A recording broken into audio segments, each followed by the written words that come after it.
kami IPA SD kelas awal. Dosen pengampu Budian Wulansari SPD MPD. Di sini kami akan memaparkan tentang materi pembelajaran yang ada di IPA SD kelas awal. Kami akan memperkenalkan diri kami masing-masing.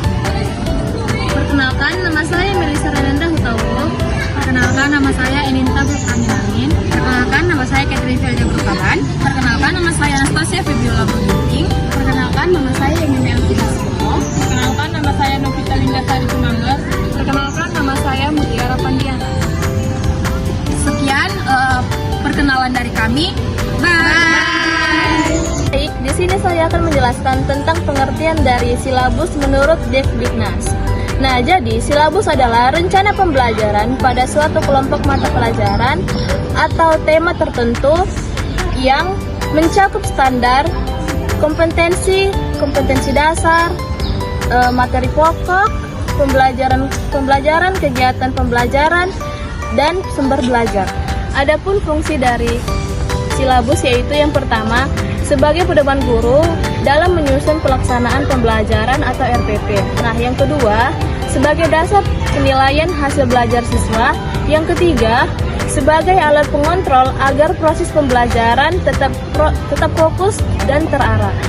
Adapun tujuan dari silabus, yang pertama, mengarahkan kegiatan pembelajaran agar berjalan sistematis dan efektif. Nah, yang kedua, mencapai kompetensi yang telah ditunjukkan dalam standar isi kurikulum. Nah, yang ketiga, memberikan gambaran kepada siswa tentang apa yang akan dipelajari. Baik, di sini saya akan menjelaskan tentang pengertian, fungsi, dan juga perbedaan dari RPP. Yang pertama itu, menurut para ahli Permendikbud nomor 22 tahun 2016, RPP atau Rencana Pelaksanaan Pembelajaran adalah rencana kegiatan pembelajaran tatap muka untuk satu pertemuan dan lebih. Yang kedua, menurut Sanjaya, yang dimana RPP itu adalah skenario atau rencana operasional pembelajaran yang disusun oleh guru agar proses belajar berlangsung secara efektif. Jadi kesimpulan menurut kedua para ahli tersebut, RPP adalah rencana atau skenario kegiatan proses pembelajaran secara langsung dan juga efektif. Jadi adapun fungsi dari RPP, yang pertama itu menjadi pedoman guru dalam mengajar. Yang kedua, mengarahkan aktivitas pembelajaran sesuai dengan tujuan. Yang ketiga itu sebagai alat evaluasi keberhasilan pembelajaran.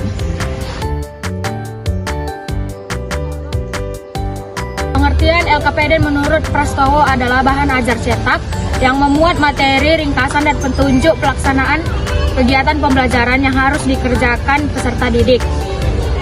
Adapun fungsi dari LKPD, yang pertama yaitu mempermudah pemahaman materi, yang kedua menyediakan bahan ajar ringkas dan kaya tugas, yang ketiga memudahkan pelaksanaan pembelajaran. Pengertian LKS menurut Saliwati merupakan bentuk usaha guru untuk membimbing siswa secara terstruktur melalui kegiatan yang menarik sehingga keefektifan proses belajar mengajar dapat ditingkatkan. Baik, di sini saya akan menjelaskan tentang pengertian soal. Yang pertama, pengertian soal menurut Slometo 2003 adalah alat untuk mengukur belajar siswa yang disusun secara sistematis untuk mengetahui sejauh mana siswa telah memahami pembelajaran. Yang kedua, adapun fungsi soal, yang pertama mengukur pemahaman seorang siswa terhadap materi yang dipelajari. Yang kedua, menjadi dasar penilaian dan menentukan nilai prestasi belajar. Adapun yang ketiga, perbedaan dari soal, yaitu soal yang digunakan untuk mendorong pemikiran, eksplorasi, jawaban untuk mengevaluasi pengetahuan dan keterampilan siswa.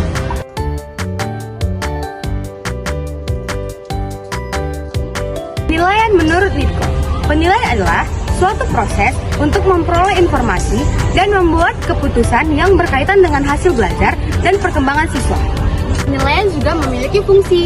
Fungsi penilaian menurut Ari Kunto, yang pertama itu mengetahui tingkat pencapaian hasil belajar siswa. Yang kedua, menentukan keberhasilan proses pembelajaran. Dan yang ketiga, membuat kelulusan atau kenaikan kelas siswa. Jadi, kesimpulan penilaian adalah Proses sistematis dalam mengumpulkan, menganalisis, dan menafsirkan informasi untuk menentukan sejauh mana peserta didik telah mencapai tujuan pembelajaran. Adapun model pembelajaran menurut IPA di SD.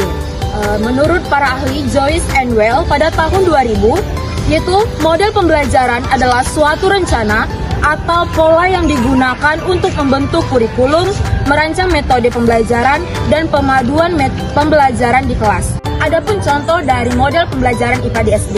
Yang pertama itu adalah Discovery Learning menurut para ahli yaitu Brunner pada tahun 1966, yaitu siswa menemui konsep melalui proses dan analisis bukan dari penjelasan langsung dari seorang guru.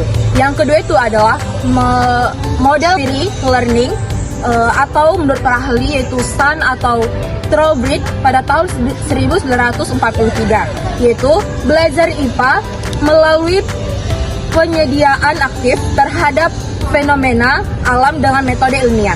Yang ketiga itu ada problem based learning menurut Hemlow atau Silver pada tahun 2004, yaitu pembelajaran berbasis masalah nyata untuk mendorong keterampilan berpikir kritis dan pemecahan masalah.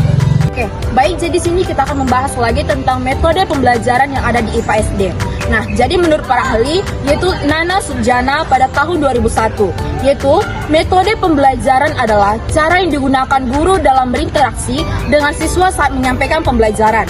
Oke, jadi contoh dari metode pembelajaran IPA SD yaitu mencakup, yang pertama itu metode eksperimen, menurut para ahli yaitu Kerin pada tahun 1980. Yaitu siswa melakukan kegiatan percobaan untuk mengamati dan memahami fenomena ilmiah secara langsung. Yang kedua itu adalah metode demonstrasi menurut Objamara pada tahun 2002, yaitu guru menunjukkan suatu proses atau alat IPA agar siswa dapat melihat dan melakukan dengan lebih nyata, yaitu seperti eksperimen. Yang ketiga itu adalah metode diskusi menurut Sanjaya pada 2006, yaitu siswa bertukar pendapat dan ide untuk melakukan atau memahami konsep IPA secara kolaboratif.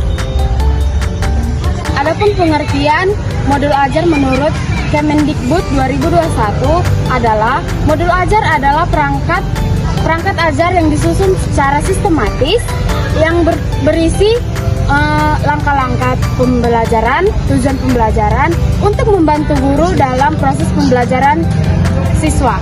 Yang kedua ada menurut Majid 2014. Modul ajar adalah bahan ajar dan langkah-langkah yang disusun secara sistematis untuk membantu siswa dalam proses pembelajaran mandiri yang dibimbing oleh guru. Jadi kesimpulan dari dua menurut para ahli tersebut adalah modul ajar adalah bahan ajar yang disusun secara sistematis untuk membantu guru dalam melakukan proses pembelajaran kepada siswa. Adapun fungsi modul ajar yang pertama itu membantu siswa belajar secara mandiri, yang kedua menyediakan aktivitas pembelajaran yang sistematis, yang ketiga menjadi alat bantu guru dalam pelaksanaan kurikulum merdeka.